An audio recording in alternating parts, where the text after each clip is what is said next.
Welcome to episode 42 of Andromeda. This here is one of those turns that makes me happy that I started casting these games. So Urmor's on his way out now. Atlantis saying that he hopes he's been successful, headed toward Helheim's capital, giving him a parting gift as just a single death gem. Gosh, Atlantis is funny. Now Urmor's got a decent amount of province defense here on Pantocrator's bounty. To get rid of it, Helheim is sending in 4 Vanjarls. This one doesn't have any equipment. This one's got a dancing trident, a burning pearl, and heroic tough skin. The same equipment on this one and heroic quickness. And the same equipment, heroic endurance. I think this is 22 province defense, but it's fort province defense, so it's of higher quality. Let's take a peek at their scripts. Looks like air shield, mist form, holy avenger, servant of courage, blessing, and then they're moving in for the fight. Glamour's been popped on a couple of them, but they still got their mist form going strong. And province defense didn't even stand a chance. So no Vanjarls lost for Helheim, and he's now sieging the province. And what the heck happened here? Alright, so this is Urmor sallying out and taking a province in one of his fort circles, the one at Pantocrator's bounty. I think this commander was scripted to retreat by the looks of it. So yeah, these birds come down, start messing with the Vanheers. Pop its glamour. Oh, it turned around. Oh, I think it was trying to stay behind the birds with a stay behind units command. And here comes the Phantasma Warrior spam. Uh-oh. Alright, so in this version of the battle, Urmor did win. Not the case in the original. Kind of a weird thing. This is why I'm saying, like, what the heck happened here? But either way, Urmor was unsuccessful in sallying out and taking this province against just 1 PD. Does go to show the value of Vanheers as province defense commanders, and now has none of these units as there's nowhere for them to retreat to. Urmor is prophetizing Cornelius. Why not? Breaking siege. Okay. Now this all scripted to retreat, and doesn't have anywhere to retreat to. And here's all the gems that Urmor didn't use in his big final fight. It really sucks to see them all here sitting on these stealth units. Dang, this guy's got a lot of women. Man, if I was Queen Quatris here, I'd just go off into the hills and I think I'd be good. Calum has had a very interesting turn. His message from Urmor is just telling him that Urmor's done, giving him some information on Helheim's general forces, as well as giving him an owl quill. But here is the interesting message. Atlantis, you ignorant fool. And what's this? There's a battle in Omer. Holy shit. Atlantis has come and he means business. There's just a little bit of province defense here. Not enough to trigger gem usage, but might as well see what this army's doing in general.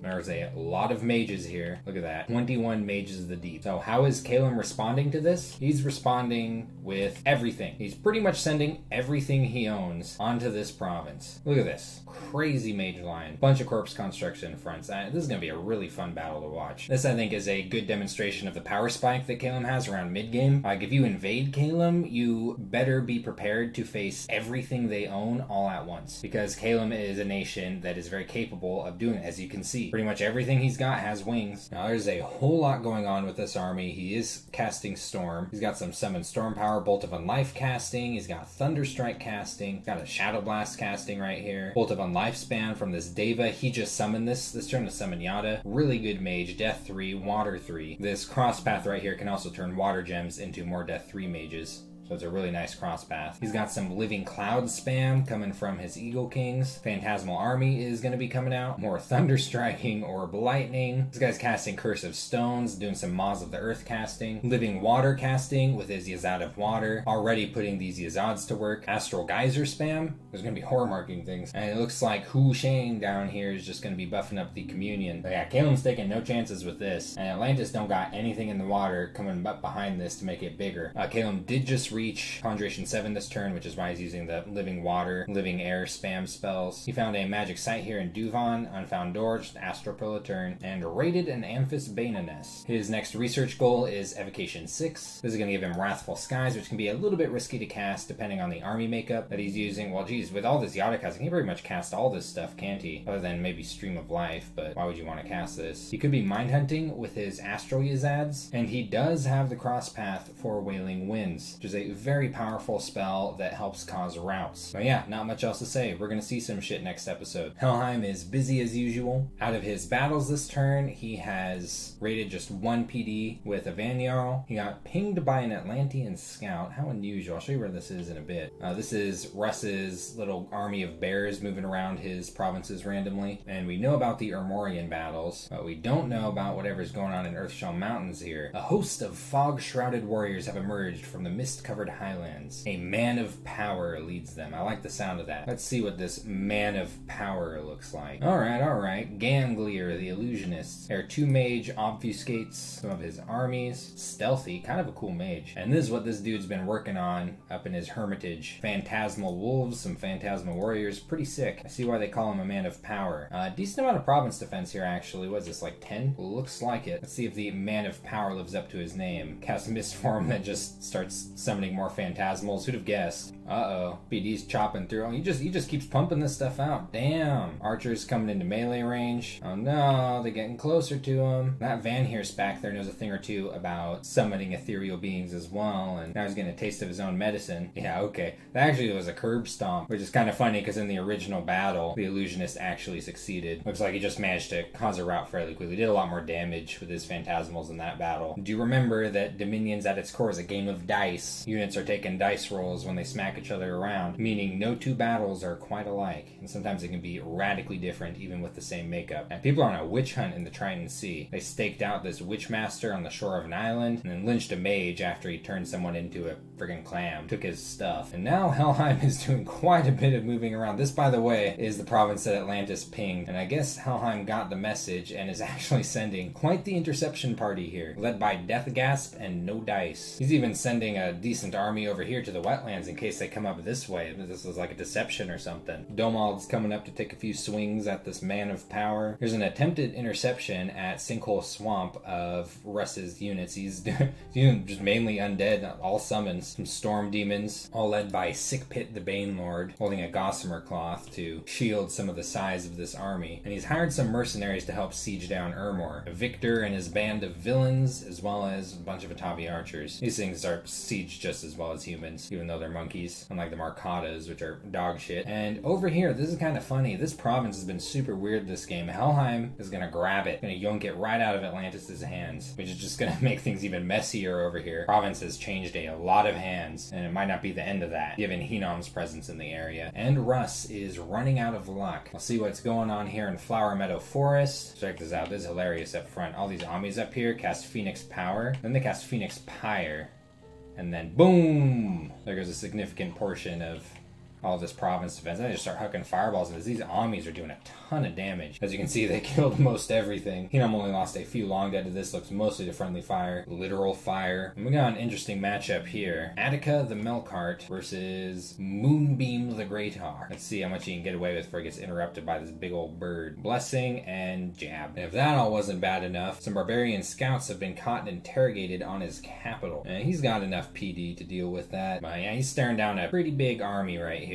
I guess we're about to find out which way it's moving. Hinam has also received a message from Ermor, very similar to the message they sent to Calum, giving him military information on Helheim and throwing him in Owlquill. How nice. And Hinam has received what I think is a welcome message from Helheim that says he's happy to see that he's taken on Russ, letting him have Province 54, which is the province that Helheim has in the middle of all of Russ's territory, right between him and Hinam, and is saying that he's not going to even bother with invading Russ at the moment. Hinam just hit Enchantment 6 and now is headed for Alteration 8. Found a Witch's Bog with Dark Knowledge. Really good magic site. Both water and death gems. An absolutely insane magic site with Dark Knowledge here in Forest of Idun. 3 death gems a turn and Necromancer recruitment. I love this independent mage. Look at that. Bam. Death 2. 105 gold. Sure. Even looks cool sitting there in a black robe and golden kicks holding a skull. And I think Hinam might agree with me on this point. He's already building a palisades here. That is a badass independent mage to come across. And it looks like he is moving right on the middle. This is Province 54, by the way, that Helheim said Hinam can have. He's moving some long dead into it. What about Deadlands, though? I don't think Helheim would care if Hinam took this after he took it, judging from that recent message. But yeah, this army is going on to Midland first. I guess since Helheim isn't invading, Hinam can just kind of take his time. Doesn't have to go straight for the capital in case Helheim comes along and tries to take it. He'll have more reinforcements in the region. He's been bringing tons of long dead down here just about every turn. Attica's on his way. Yehoiakim's sitting here building another Heart of Life. Got another Melkart coming next turn. Scutata Volturnus. This This is a really cool magic item. One of the better shields for thugs. Gives shock resistance 5, auto casts this spell right here, does actually a lot of lightning damage in an AoE. And on top of that is, just a nice hefty shield. Can't be used by mounted units, unfortunately, which has always bugged the hell out of me while playing nations like Vanheim. Oh yeah, and by the way, with his Pretender, he did cast Trade Wind right on his capital, which already has very high income. 686 gold a turn. That's insane. This boosts coastal province income by 25%. Really powerful spell, especially when your capital is coastal. He doesn't have too many other good targets for this spell. I mean, Tricia would be alright. This would, I think, be worth it eventually after about a year or so of income. 10 air gems. Quinon was good once, but it had death scales on top of it for a while. Traded some hands pretty poorly. Unrest stacked way up, and now it's like at a third of the income that it once was at. But things moving along pretty nicely for Hinam. He knows he's not going to be bumping into Helheim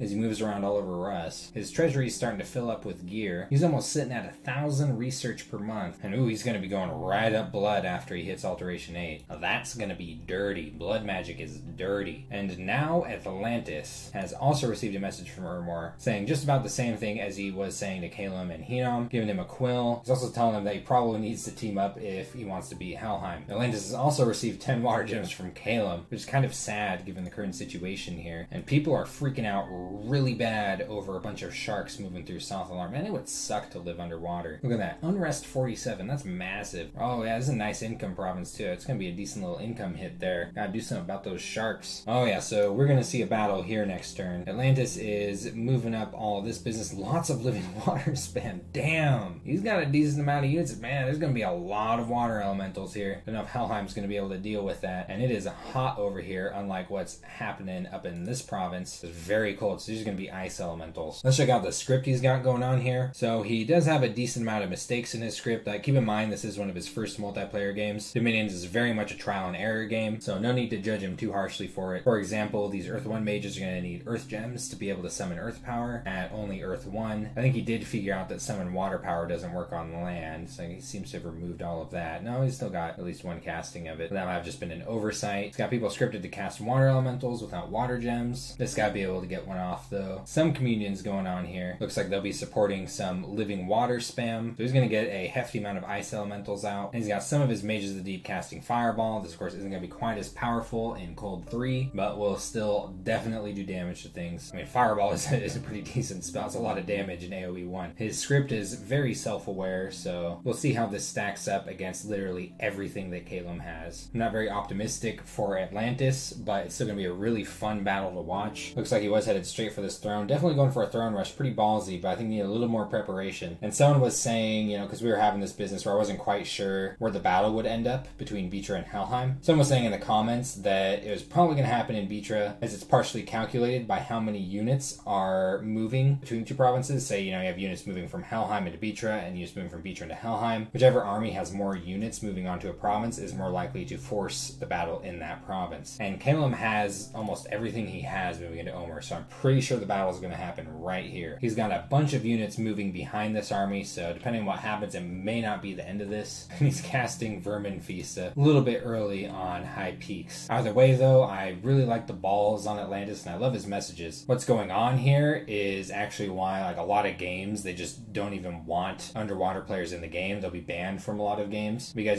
people can't really respond to this. I personally have different feelings on the matter in games that I play in. I prefer that Dominions is a wild, crazy, lopsided, dynamic game with people who are really powerful and people who are weak and just wacky shit happening. Even if you don't stand a chance of winning, the game can still be very fun, and having crap like the ocean coming in and invading you is hilarious. So that's been turn 43 of Andromeda. Volume's starting to crank up on this game, and I'll see you in the next episode.